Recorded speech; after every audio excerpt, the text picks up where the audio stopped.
Buenos días, estamos una vez más con ustedes en Cambio a Debate, una emisión más del diario Cambio de Michoacán. Agradecemos mucho su presencia a este programa el día de hoy con un tema relevante, un tema significativo que tiene que ver con la aprobación en este periodo extraordinario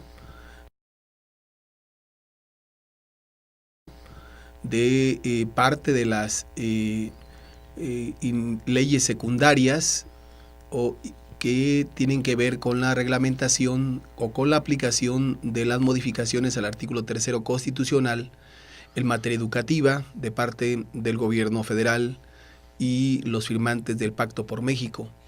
Pero también, bueno, pues la respuesta de los maestros, fundamentalmente los que se coordinan en la Coordinadora Nacional de Trabajadores de la Educación, que desde antes del inicio del ciclo escolar están en la Ciudad de México y han fortalecido el plantón nacional como pocas veces en la historia, en una respuesta que deja en evidencia la profunda falta de consenso de una ley entre el Magisterio Nacional. El día de hoy nos acompaña Roberto Reyes Cosaris, profesor de educación primaria, fundador del Movimiento Democrático Magisterial en Michoacán en 1989, parte de la dirección del propio movimiento magisterial en varios momentos de la vida sindical de esta organización. Y también en este momento parte de la dirigencia estatal del Partido de la Revolución Democrática. Buenos días. Buenos días, agradecer la invitación a este importante espacio de análisis de los acontecimientos políticos en el país y en Michoacán. La Secretaría de Educación dice que el 10% del magisterio está en paro, pero estamos viendo una respuesta como pocas veces de parte del Magisterio Nacional ante la reforma educativa en su parte de leyes secundarias. Ni siquiera esto se vio en la aprobación del artículo de las modificaciones del artículo 3 constitucional. ¿Cómo se interpreta esto a ojos de quienes fueron o formaron parte de esta dirigencia nacional de la CENTE? Bueno, yo creo que no extraña el mensaje que emite la Secretaría. Esto refleja que el actual gobierno del PRI en el país y en Michoacán trata de responder con las viejas fórmulas a los problemas que enfrenta el día de hoy cuando retorna al gobierno del estado después de 10 años y al gobierno federal después de 12 años. No entienden o no han entendido cómo enfrentar la problemática social y el creciente descontento que hay en el país, no solo del Magisterio Nacional, sino de sectores importantes de la población. A problemas nuevos intentan responder como lo hacían hace 12 años con el engaño a las organizaciones sociales y creando toda una campaña de mentiras en los medios de comunicación. El problema es de tal magnitud que creo yo, en lo que me tocó vivir al frente del movimiento magisterial, tanto de la CENTE como en la sección, no había habido una movilización de tal magnitud en el centro del país. La prensa se empeña en hacer creer, y esto es algo que hay que decirlo, la prensa nacional, de que solamente el movimiento se circunscribe en Michoacán, Guerrero y Oaxaca. ¿Cuál es la composición actual de quienes están en el Distrito Federal en este momento? Es una movilización sin precedentes. Yo creo que a los propios dirigentes de la coordinadora no esperaban la respuesta del Magisterio Nacional. El día de ayer el Magisterio de Baja California Norte liberó todas las casetas de peaje en las autopistas que cruzan en el estado. Maestros de la coordinadora en Ciudad Juárez hicieron un plantón en el puente internacional. Se movilizaron en el Distrito Federal, compañeros del estado de Hidalgo, de Durango, compañeros de Tabasco, que inicialmente se da entre un conflicto con el gobierno del estado. El día de ayer aparece una comisión de maestros de Tabasco en el Distrito Federal, compañeros de Guerrero, de Chiapas, de las secciones más importantes del centro del país, Morelos, Hidalgo. Entonces empieza a generarse un resurgimiento de la insurgencia magisterial que ha vivido etapas importantes en la historia de este país, pero que hoy se genera como un movimiento que revienta en pocos días. El gobierno federal y la cúpula de los legisladores del PRI, del PAN y del propio PRD no esperaban que en menos de 3 días el Magisterio Nacional los obligara a retroceder y retirar de la discusión la ley del servicio profesional docente. Entonces nos encontramos ante una movilización que apenas inicia, porque es una movilización de no más de una semana, pero que ha realizado acciones simultáneas en la capital del país que no se habían presentado. Ayer los compañeros maestros estuvieron en el aeropuerto internacional de la Ciudad de México con un bloqueo de más de 8 horas, acción que ni en los mejores momentos de la movilización del 89 se había planteado realizar el magisterio aglutinado en la CENTE. Bueno, pues inédito lo que ocurrió anoche, porque naturalmente no hay un antecedente en el sentido de que alguna organización, por más importante que ésta fuera, hubiese planteado cerrar el paso de acceso a el más importante aeropuerto del país, en la Ciudad de México, que esto pudieran hacerlo por más de 8 horas y que hayan obligado al gobierno federal a sentarse a la mesa con los maestros, a quienes en su momento nunca quisieron escuchar y que hoy se han visto obligados a tener que atender, sin que esto sea una garantía de que finalmente tengan oídos, ¿no? Pero por lo menos creo que la fuerza organizada ha logrado esto. Pero regresando al motivo, las leyes secundarias. Había 3 leyes, para que la gente que escucha lo sepa, 3 leyes secundarias emanadas de algunas de las disposiciones y transitorios del artículo, de las modificaciones al artículo 3º y 73 constitucional, que tiene que ver con modificaciones a la Ley General de Educación y que tiene que ver también con el establecimiento del Instituto Nacional para la Evaluación de la Educación y finalmente la Ley del Servicio Profesional Docente. 3 leyes que habían estado en la agenda legislativa para un periodo extraordinario de sesiones. ¿Qué ocurrió? ¿Qué fue lo que se aprobó y qué fue lo que no se aprobó hasta el momento para intentar, me imagino yo, y creo que eso es entendible por todos, de que el magisterio pudiera aceptar retirarse de la movilización a partir de generar no una concesión, sino más bien obligados por las circunstancias? ¿Qué fue lo que se aprobó y qué fue lo que no se aprobó? Bueno, habría que señalar el contexto en que se da como el surgimiento de esta movilización. El magisterio fue engañado. En el periodo en donde se aprueba la reforma constitucional al artículo 3º, el gobierno federal se comprometió a realizar una serie de foros en todo el país donde se recogiera la opinión de todos los sectores y del propio magisterio. Se realizaron los foros, sin embargo los resultados se aventaron al cesto de la basura. No fue tomada en cuenta ni la opinión del Magisterio Nacional ni de los diferentes actores que participaban en este proceso de movilización. Por eso decimos que el viejo régimen, que regresa después de 12 años al gobierno federal, intenta responder de luego con la simulación y la mentira. Se aprobaron 2 leyes de las 3 que estaban planteadas para discusión en este periodo.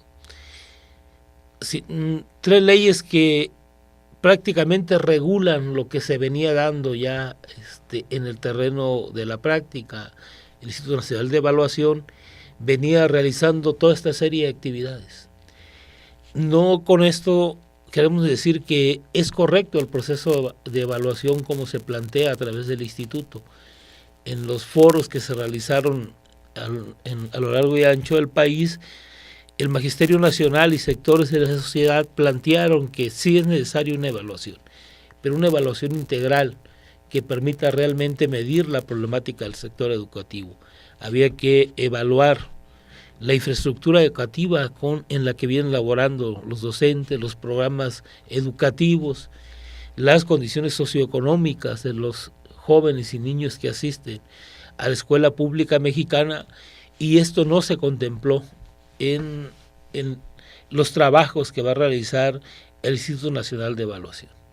Sin embargo, el Magisterio Nacional consideró que la agresión de la aprobación de esta ley no era algo que pusiera en riesgo las condiciones de la educación pública y las condiciones laborales de los trabajadores de la educación.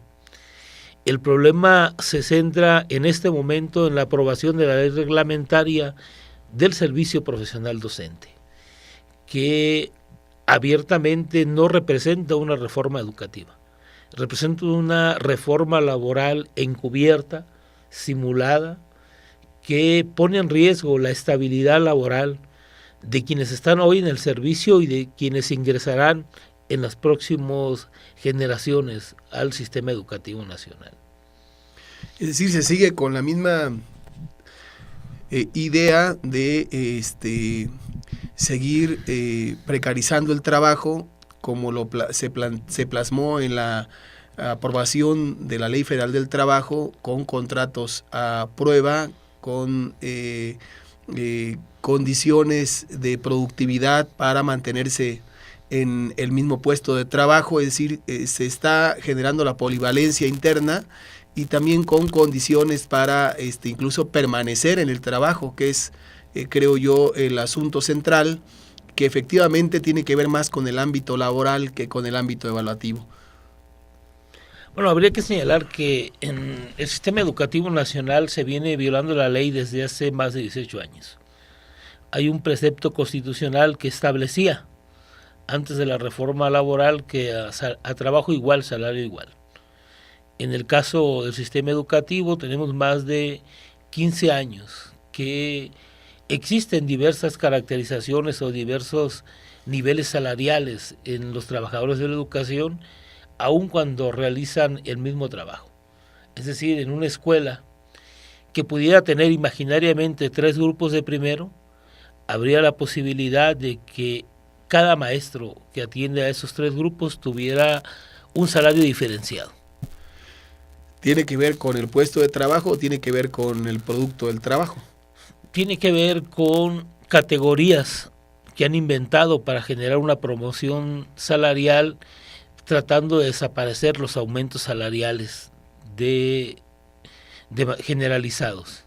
Es decir, hay un proceso ya de evaluación en el Magisterio Nacional a través de lo que ellos llamaron carrera magisterial, que intentó crear como una pirámide salarial del magisterio, logrando que unos cuantos tuvieran mejores condiciones salariales y la inmensa mayoría del Magisterio Nacional estuviera en condiciones muy precarias.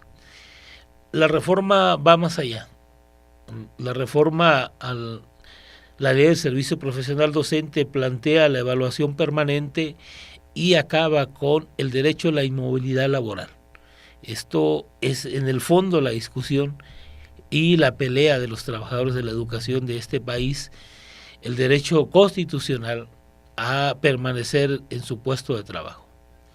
Muy bien, hay la campaña de los medios de comunicación que los maestros se niegan a ser evaluados, sin importarles las declaraciones permanentes que han hecho los dirigentes y los mismos maestros de base a quienes se los han preguntado acerca de la disposición para evaluar, naturalmente en condiciones distintas, no solamente al magisterio, sino a todo el sistema educativo nacional. Pero aquí la pregunta que yo haría es, y en este momento, ¿qué se espera en este proceso de lucha que han emprendido los maestros a nivel nacional? ¿Qué es lo que sigue después de las acciones del día de ayer? Bueno, yo creo que el Magisterio Nacional está entrando apenas a un proceso de movilización generalizado. En pocos días, si persiste la cerrazón de quienes gobiernan este país por imponer una reforma de estas características, vamos a ver movilizaciones magisteriales generalizadas en el país. ¿El riesgo de la represión? Inminentemente la derecha, a través del PAN, exigió el uso de la fuerza pública ya en el Distrito Federal contra los trabajadores de la educación. ¿No es también ahí un asunto de carácter político contra el gobierno del Distrito Federal? Estas declaraciones que han hecho tanto la Cámara de Diputados como la Cámara de Senadores, encabezada fundamentalmente por el PRI y el PAN, para que los diputados puedan sesionar hoy, que tienen tanta urgencia por servirle al país, cuando no lo han hecho en tanto tiempo. Bueno, cabe señalar que estamos en una semana de acontecimientos históricos. Por primera vez el Congreso de la Unión, llámese Cámara de Diputados y Senadores, se vieron obligados a abandonar la comodidad de sus recintos y sentarse en sillas de simples mortales en su sesión, cobijados por quienes se han beneficiado del régimen, ¿no? Se fueron a un salón de Citigroup o de Banamex, donde claramente demostraron los legisladores a quién sirven. Hay una campaña más allá del prestigiar al gobierno del Distrito Federal. Lo que nosotros creemos es que están preparando las condiciones para una represión masiva si el pueblo de México se atreve a defender el petróleo. El asunto es grave porque nos recuerda los momentos de 1968 y aquellas campañas contra los estudiantes y aquellos grupos de la ultraderecha que surgieron para decir haz patria, mata a un estudiante. Esto nos parece hoy que es la campaña fundamentalmente de los medios electrónicos, dígase Televisa, dígase los medios por cable, los noticieros que están ahí insisten en descalificar a los maestros y naturalmente veladamente en exigir la intervención de la fuerza para resolver un problema que es un problema realmente de carácter social y político, que tiene que tener otros cauces. En esta medida, de nueva cuenta, la derecha muestra sus fauces y los medios de comunicación son su vía para tratar de establecer esta condición. ¿Qué tendrían que hacer los maestros y naturalmente los ciudadanos para contrarrestar esta campaña tan grande, ¿no?, de desprestigio? Bueno, es difícil enfrentar a los medios de comunicación masiva, fundamentalmente electrónicos, pero yo creo que habría que informar a la población a quién sirve. Había que informar que hace menos de 4 meses el gobierno de Peña Nieto le perdonó 3.500 millones de impuestos a Televisa. Eso sería interesante que lo planteara en un spot Televisa agradeciendo las bondades del régimen. Pero bueno, hay un proceso preocupante en el país. Yo creo que la derecha en el fondo lo que intenta es detener cualquier intento de la población por defender la industria petrolera de este país. Pasando la movilización del magisterio, viene la reforma petrolera. Y obviamente que el pueblo de México es un tema muy sensible, que se va a ver obligado a salir a las calles. No tengo duda de que la población va a salir a defender el petróleo. Una forma de parar cualquier intento de movilización es reprimiendo al magisterio. Entonces, habría que plantearse la unidad de todos los sectores de la población en este momento. Detener la reforma educativa significa detener la posibilidad de la privatización de la industria petrolera de este país. Entonces es necesario que los trabajadores de la educación realicen asambleas de información con los padres de familia, expliquen los motivos de la necesidad de movilizarse por detener este perverso proceso de evaluación. Muchas gracias. Bueno, pues está las cartas, esto es un juego de ajedrez también. El gobierno federal está empeñado en que sin pérdidas mayores pueda desactivar la movilización magisterial en el país a fin de que no contamine ya un proceso todavía mucho más difícil que viene con la reforma energética y más adelante también con la reforma fiscal que vienen aparejadas. Hacemos naturalmente la invitación a todas y todos para que informen, para que se solidaricen. Hoy el Magisterio Nacional está en lucha por la defensa de sus derechos y esto implica la defensa de los derechos de todos, no solo a la educación, sino también a los derechos al trabajo en condiciones de dignidad. Le agradecemos mucho al profesor Roberto Reyes Cosari su presencia el día de hoy aquí. Muchas gracias y agradecemos a ustedes la presencia a un debate más. Muchas gracias.